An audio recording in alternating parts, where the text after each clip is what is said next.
వచ్చారు, ఇద్దరు ఒకే dress matching కూడా వచ్చారు కానీ అది కరెక్ట్ కాదు అనిపిస్తుంది నాకు. ఎందుకంటే ఆయన విజయ్ గారు కదా, ఆయన ఒక రాష్ట్రానికి ముఖ్యమంత్రి కావాలనుకుంటుండు, ప్రజలకు న్యాయం చేయాలనుకుంటుండు. అట్లాంటి వ్యక్తి మళ్ళీ ఇట్లాంటి నిర్ణయం తీసుకుంటే ఆయనకి క్రేజ్ తగ్గుద్ది. అందుకని ఆయనకు ఒక భార్య ఉంది కదా, ఆమె కూడా భార్య ఉండగా ఎందుకు సెలబ్రిటీలు హీరోయిన్లు ఎందుకు నిత్యానికి దిగజారుతుండ్రో అర్థం కావట్లేదు. ఇప్పుడు వాళ్ళకున్న ఫాలోయింగ్కి, వాళ్ళకున్న అందానికి వాళ్ళకి డబ్బు లేదు అని లేదు. ఎందుకు వేరే వ్యక్తిని పెళ్లి చేసుకోవచ్చు కదా. పెళ్ళి అయిన మనిషినే ఎందుకు టార్గెట్ చేయాలా? రెండో సంబంధంగా రెండో భార్యగా ఎందుకు పోవాలా? ఒక త్రిషే కాదు, శ్రీదేవి గారి కాంచి చాలా మంది ఇట్టినాయను. అందుకని దయచేసి హీరోయిన్లు ఇట్లా నిర్ణయాలు తీసుకోవద్దమ్మా. మీకున్న పేరు పడిపోతుంది. ఇప్పుడు మీలాంటి ఆడమడిసే కదా ఆమె కూడా స్త్రీ, ఆమె భర్తను నువ్వు తీసుకొచ్చుకుంటే ఎంతవరకు కరెక్ట్? నువ్వు కూడా చివరి దాకా ఉంటే కరెక్ట్ లేదు కదా.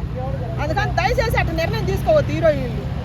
నెక్స్ట్ అంటే ఇప్పుడు 22 సంవత్సరాలు పెద్ద వాసన రాదన్నట్టు ఇప్పుడు అందుకని వాళ్ళకు ఉండబట్టే పొగ నిప్పులేని పొగ రాస్తుంది అన్నట్టు వాళ్ళకు ఉండబట్టే పుకార్లు లేసినాయి సోషల్ మీడియాలో కానీ ఆన్లైన్ కానీ. ఇప్పుడు కలిసికట్టుగా ఇద్దరు వచ్చారు ఒకే డ్రెస్ మీటింగ్ చేసుకుంటా. అందుకని దీని గురించి నేను విజయ్ దళపతి గారికి చెప్పాలనుకుంటున్నా. విజయ్ దళపతి గారు, మీరు తెలుగు నీకు అర్థం కాకపోవచ్చు, మీ భాష నాకు మాట ఎందుకంటున్నానంటేనమ్మా, ఆ విషయంలో ఎలాగా ఇప్పుడు తమిళనాడు రాజకీయాలు ఏంటంటే ఒకళ్ళ మీద ఒకళ్ళు చాలా దారుణమైన దాడులు చేసుకుంటారు. ఒక పెద్ద డిఏఎంకే ఏడీఎంకే ఉన్న సందర్భాల్లో టీవీకే పార్టీ వచ్చి వాళ్ళ మీద పోరాటాలు చేసి ఎవరు సపోర్ట్ తీసుకుందామా అని అవటమైతే తమిళనాడు రాజకీయాలు అది చాలా దారుణంగా ఉంటాయి. ఆ రాజకీయాల్లో ఆయన ఎంతవరకు నెగ్గగలుగుతున్నారు, లేదా ఆలోచన లేకుండానే ఆయన పార్టీ పెట్టారని మనం ఆలోచిస్తే ఆయన పూర్తిగా ఆయన వ్యక్తిగతం. ఏదేమైనా సరే రాజకీయాల్లోకి వచ్చేసారు కాబట్టి ఆయన మంచి ఉద్దేశాలతో పార్టీ నడపాలని, మంచి ప్రజలకు సేవ చేసే విధంగా ఆయన ఎదగాలని నేనైతే అనుకుంటున్నాను. ఆ విధంగా ముందుకెళ్తే మంచిదే. మరి ఇన్ని వివాదాల మధ్య విజయ్ సీఎం అయ్యే అవకాశం ఉందంటారా? విజయ్ అంటే వివాదాలు వేరు, యాక్చువల్గా వ్యక్తిగతమే. యాక్చువల్గా మనం చెప్పాలంటేనమ్మా, ఇటు జగన్మోహన్ రెడ్డి గారు కూడా ఎన్నో వివాదాలు ఉన్నాయి. 1,00,000 కోట్లని, లేకపోతే దేశం మొత్తం మీద అంత అవినీతి పరుడు లేడని, ఇలా ఎన్నో వివాదాలు ఉన్నా కానీ ఆయన ముఖ్యమంత్రి అయిపోయారు. అది ప్రజలు ఎవరిని ఆదరించి ఎవరిని ఇచ్చేస్తారో మనం చెప్పలేం. అయితే ఈ విధంగా అటు విజయ్ గారికి కూడా అవకాశం వస్తుందేమో. వచ్చి ఏమన్నా ముఖ్యమంత్రి అయితే కనుక ప్రజలకు సేవ చేయాలన్న చిత్తశుద్ధితో ఆయన వస్తే కనుక ఖచ్చితంగా ఏదో ఒక రోజు అయితే సీఎం అవుతారేమో. యాక్చువల్గా మనం ఏమనుకున్నాం, 2014లో పవన్ కళ్యాణ్ గారు రాగానే ముఖ్యమంత్రి అయిపోతారేమో అనుకున్నాం. అటువంటిది ఏంటంటే సైలెంట్గా తెలుగుదేశం పార్టీకి సపోర్ట్ ఇచ్చి కామ్గా ఉన్నారు. 2019లో కూడా పోరాటం చేసి చేశారు కానీ రాలేకపోయారు.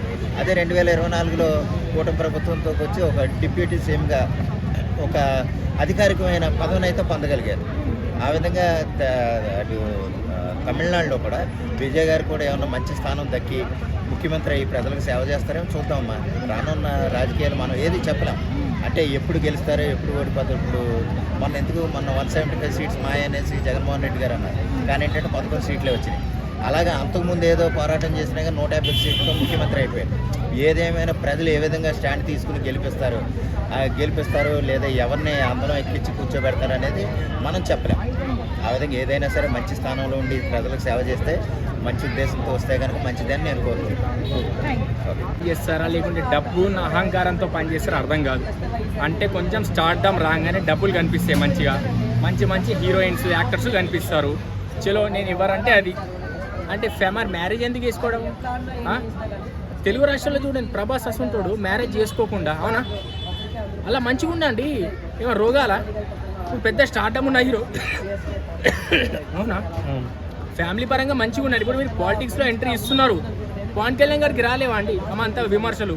3 భార్యలు 3 పెళ్ళాలు, కంపల్సరీ అన్నింటినీ తట్టుకున్నాడే పాలిటిక్స్లోకి వస్తాడు. విజయ్ దళపతి అయినా వాళ్ళ తాత దళపతి ఎవరైనా సరే, కాకపోతే మంచి నటుడు. అంటే దీనివల్ల ఏదైనా ఓట్ బ్యాంకింగ్, దళపతి గారి ఓట్ బ్యాంకింగ్ అనేది తగ్గే అవకాశం ఉందంటే? ఎగ్గేది ఏముండదండి. నచ్చినోడు వేస్తాడు, నచ్చినోడు వేయడు, అంతే. నచ్చిన వాళ్ళు వేస్తారు, నచ్చని వాళ్ళు వేయరు. అంటే టీవీకే పార్టీ ఘన విజయం సాధిస్తుందని మీరు అనుకుంటున్నారు? చెప్పలేమండి. ఈ పాలిటిక్స్ అంటే ఇప్పుడు లాస్ట్ ఫైనల్ దాకా ఎవడు గెలుస్తాడో, ఎవడు ఉంటాడో, ఎవడు పోతాడో ఎవరికి తెలియదు. అది ఫైనల్స్ దాకా ఉంటుంది.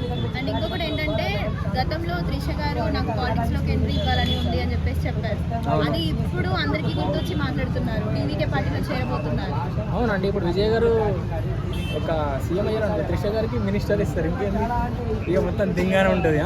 ఆమె నాకు సీఎం అవ్వాలని ఉంది, పాలిటిక్స్ లోకి ఎంట్రీ ఇవ్వాలని ఉంది అని చెప్పారట. త్రిష గారికి అంత లేదు, ఒకప్పుడు చాలా ఫేమస్ యాక్టర్, సూపర్ హీరోయిన్. మేము చిన్నప్పటి నుంచి చూస్తాం త్రిష గారు అంటే మాకు ఒక అభిమానం. కాకపోతే ఇలాంటి విమర్శలు కొంచెం మాకు బాధగా అనిపిస్తాయి, ఎందుకంటే చిన్నప్పటి నుంచి చూస్తున్నాం కదండి. అంటే అసలు ఇప్పుడు మీ ఉద్దేశం ఏంటి? నిజమంటారా అబద్ధం అంటారా? నిజం ఉండొచ్చు, ఉండకపోవచ్చు, మనం దగ్గర ఉన్న ఎత్తి చూడలేము. ఇప్పుడు ఈ రూమర్ బయటికి రాకముందుకే వాళ్ళ వైఫ్ డివోర్స్కి అప్లై చేసిందని, కానీ ఇప్పుడు ఆవిడ త్రిష అని చెప్పి ఫిక్స్ అయిపోతున్నారు. ఏంటి త్రిష? ఎప్పటి నుంచో విజయ తలపతి గారు అండ్ వాళ్ళ వైఫ్ కి ఇష్యూస్ వస్తున్నాయి, విడాకులకు అప్లై చేసామని చెప్తున్నారు. ఓకే, బట్ ఆవిడ ఎవరనేది మనకు తెలియదు. అందరూ త్రిష అనే ఫిక్స్ అయిపోతున్నారు. అవునండి, త్రిష గారి కారులో తిరుగుతున్నారు, కలర్ కలర్ మ్యాచింగ్ డ్రెస్లు వేసుకుంటున్నారు. ఇప్పుడు మనం బయట లవర్స్తో తిరుగుతామే మ్యాచింగ్ డ్రెస్లు వేసుకుంటాము. అంత తెలివి తక్కువ వాళ్ళు ఎవ్వరు లేరు. ఇలా ఉందనే వాళ్ళ ఫ్యామిలీ ప్రాబ్లమ్స్ వస్తున్నాయి, ఇష్యూస్ వస్తున్నాయి. కాకపోతే విజయ్ తలపతి గారు, మీరు రాజకీయాల రావాలనుకుంటే ఫ్యామిలీతో బాగుండండి. ఇటువంటి చెత్త వేషాలు వేయాలనుకుంటే మీరు త్రిషతోనే ఉండండి, పర్లేదు. థ్యాంక్